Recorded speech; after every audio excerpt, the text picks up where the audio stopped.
हमारे और आपके सबके अनुभव की और बिल्कुल सच्ची बात है कि संसार की सभी चीजें प्रतिक्षण बदल रही हैं और नष्ट हो रही हैं।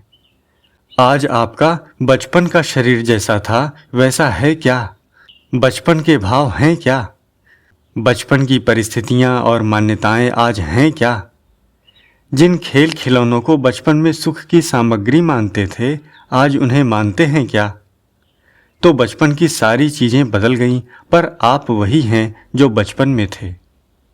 इससे सिद्ध हुआ कि आप तो रहने वाले हैं, अविनाशी हैं, और ये संसार की वस्तुएं बदलने वाली हैं, विनाशी हैं।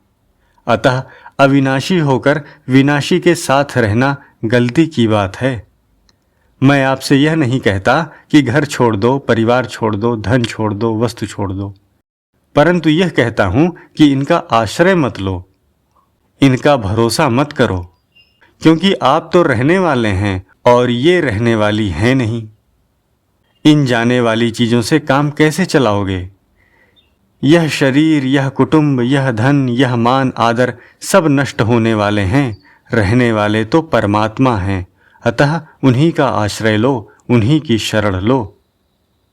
बहुत बड़े आश्चर्य तथा दुख की बात है कि जिस जीवन से परमात्म तत्व की प्राप्ति कर ली जाए, जीवन मुक्ति प्राप्त हो जाए, प्रभु प्रेम प्राप्त हो जाए, भगवान मनुष्य के सामने खेलने लगें और मनुष्य के दास बन जाएं, इतना अधिकार दिया है, वही जीवन हम नाशवान चीजों के संग्रह में और सुख भोग में नष्ट कर रहे हैं। ये धन संपत्ति, कुटुंब, परिवार आदि नाशवान हैं, रहने वाले नहीं हैं। इन चीजों में समय बर्बाद करके हम प्रभु प्राप्ति रूपी महान लाभ से वंचित रह रहे हैं, जिसके लिए प्रभु ने कृपा करके मानव शरीर दिया है। हर एक भाई को सोचना समझना चाहिए कि हमें मनुष्य शरीर मिल गया, सबसे दुर्लभ मानुष देही, वह भी भारतवर्ष में जन्म मिल गया। फिर कलयुग में, जिसमें प्रभु प्राप्ति अति सरल है, उसमें भी गीता जैसा ग्रंथ, भगवान का नाम, सच चर्चा तथा सत्संग करने का सुंदर मौका मिल गया। क्या राज्य, वैभव, संपत्ति से ऐसा मौका मिल सकता है? फिर किस दिन की प्रतीक्षा में बैठे हो? किसके भरोसे निश्चिंत बैठे हो? वह कौन सी ऋतु, कौन सा वर्ष, कौन सी परिस्थिति आएगी जिससे अपना कल्याण करोगे? हम सोचते हैं कि बेटे पोते बड़े हो जाएं, वे कारोबार संभाल लें तो फिर करेंगे, परंतु शरीर का पता नहीं कि कब राम नाम सत हो जाएगा। अतः असली काम अपना कल्याण कर लेना चाहिए। ये संसार के काम, लेना देना, कारोबार आदि तो बेटा पोता भी कर लेंगे। कोई वंश में नहीं होगा तो और कोई राज्य संभाल लेगा, और यह काम नहीं चलेगा तो भी आपका कोई हर्ज नहीं है, परंतु पीछे आपका उद्धार कौन करेगा?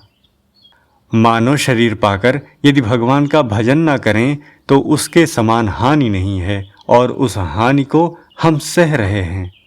अतः सच्चे हृदय से लगन लग जानी चाहिए कि हमें तो अपना कल्याण करना ही है। जब तक ना हो जाए तब तक चैन ना पड़े, क्योंकि मानव शरीर मिला ही कल्याण के लिए, और इसका कोई आशय नहीं है। यह संसार जो अपना दिखता है, यह अपने साथ रहेगा नहीं, इस बात को आप सोच लें। वे बड़े बड़े महाराजे, जिनके बजे रात दिन बाजे, वे भी बने काल के खाजे, मिले नहीं बारंबार शरीर, क्यों गफलत में खोते हो? अतः मानव शरीर में प्रभु प्राप्ति का, अपने कल्याण का मौका मिला है, इसे मत चूकने दो, अन्यथा धोखा होगा, धोखा। बेचारे मनुष्य को खाने कमाने से फुर्सत ही नहीं मिलती, परंतु चिंता नहीं है कि मानो शरीर क्यों मिला। मैंने कलकत्ते में एक भाई से पूछा एकांत में कि आपके पास लाखों करोड़ों रुपए हैं, आप उम्र भर बैठे बैठे खाओ तो भी खर्च होगा नहीं, फिर आप उत्तर दो कि और कमाकर क्या करोगे? सज्जन आदमी थे, बोले, स्वामी जी, इसका उत्तर हमारे पास नहीं है। यह हालत है तो करना क्या है? धन का सदुपयोग करना है। बड़े बूढ़ों की सेवा करो, रोगियों की सेवा करो, गायों की सेवा करो। महत्व तो वस्तु का नहीं है, वस्तु के उपयोग का है। मानव शरीर के भी उपयोग की महिमा है। नरक स्वर्ग अपवर्ग निसेनी। इस मानव शरीर से नरक, स्वर्ग या मोक्ष कुछ भी प्राप्त कर सकते हैं। इसी प्रकार धनवत्ता का, निर्धनता का, रोग का, निरोगता का, मान का, अपमान का, निंदा का, स्तुति का, संपत्ति का, विपत्ति का, शांति और कलह का, प्रतिकूलता, अनुकूलता, सबका सदुपयोग और दुरुपयोग किया जा सकता है। सदुपयोग से होता है कल्याण और दुरुपयोग से होता है पतन। अतः जो समय, समझ, सामग्री, सामर्थ्य, शक्ति अपने पास है उसका सदुपयोग करो, उससे अधिक की आवश्यकता नहीं है। जो हमारे पास है ही नहीं उसकी भगवान हमसे कैसे आशा करेंगे। एक छोटा बालक है, आप उससे 2.5 मन का बोरा उठाने की आशा करते हैं क्या? जब आप ही इतने ईमानदार हैं कि बालक से वही आशा करते हैं कि जितना वह कर सके, तो फिर क्या भगवान हमसे वह आशा रखेंगे जो हम नहीं कर सकते? क्या भगवान आप जितने भी दयालु नहीं हैं या आप जितने भी जानकार नहीं हैं? इसमें एक बात की ओर विशेष ध्यान दें, वह ये है कि आप अनुकूल परिस्थिति तो चाहते हैं और प्रतिकूल परिस्थिति नहीं चाहते हैं। परंतु यदि विचार करें तो पता चलेगा कि प्रतिकूल परिस्थिति जितनी लाभदायक है उतनी अनुकूल परिस्थिति लाभदायक नहीं हो सकती। अनुकूल परिस्थिति में आदमी फंसता है, प्रतिकूल परिस्थिति में ऊंचा उठता है, उसे वैराग्य होता है, त्याग करने की मन में आती है। अतः प्रतिकूल परिस्थिति आ जाए तो हमें खुशी मनानी चाहिए। भागवत में श्लोक आया है कि जिस पर मैं कृपा करता हूँ, हरिष्ये तद धनम, उसका धन हर लेता हूँ। करोमि बंधु विच्छेदम, और कुटुंब से संबंध विच्छेद कर देता हूँ। स दुखेन जीवति, वह दुख पूर्वक जीता है तो वह संसार से उपराम हो जाता है और प्रभु की शरण हो जाता है।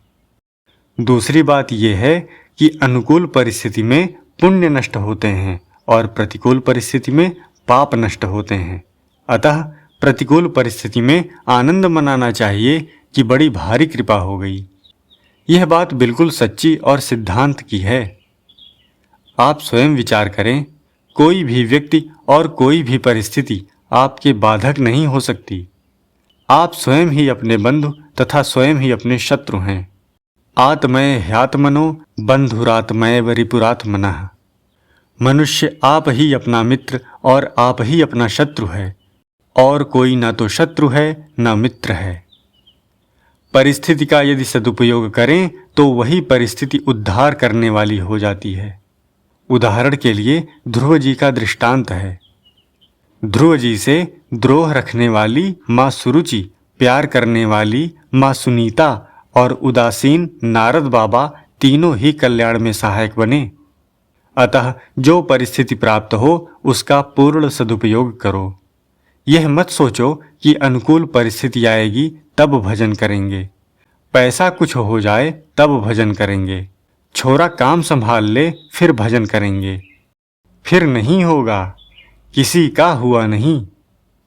एक कथा आती है कि जब रावण मर रहा था तब भगवान श्री राम ने लक्ष्मण जी से कहा, आज एक बड़ा विद्वान, एक बड़ा नीतिज्ञ जिसने वेदों पर भाष्य आदि लिखे हैं वह जा रहा है, अतः उससे कोई लाभ लेना चाहो तो ले लो। लक्ष्मण जी जाकर रावण के सिर की तरफ खड़े हो गए और पूछा कि तुम्हारे जीवन का क्या सार है, यह बताओ। लक्ष्मण जी सिर की तरफ खड़े थे, इस कारण रावण बोला नहीं। फिर भगवान श्री राम के कहने से लक्ष्मण जी रावण के पैरों की तरफ जाकर खड़े हो गए। तब रावण बोला, तपस्वी, एक बात है कि जो काम करना है उसे जल्दी ही कर लेना चाहिए। मेरा विचार था कि चंद्रमा को निष्कलंक कर दूं और चंद्रमा रोजाना पृथ्वी पर उदय हो। अमृत लाकर समुद्र का जल मीठा कर दूं, स्वर्ग तक सीढ़ी लगा दूं जिससे वहां कभी भी आ जा सकें, अग्नि का धुआं मिटा दूं, ऐसा विचार था, परंतु कर नहीं सका। इस वास्ते जो काम करना हो शीघ्र कर लेना चाहिए।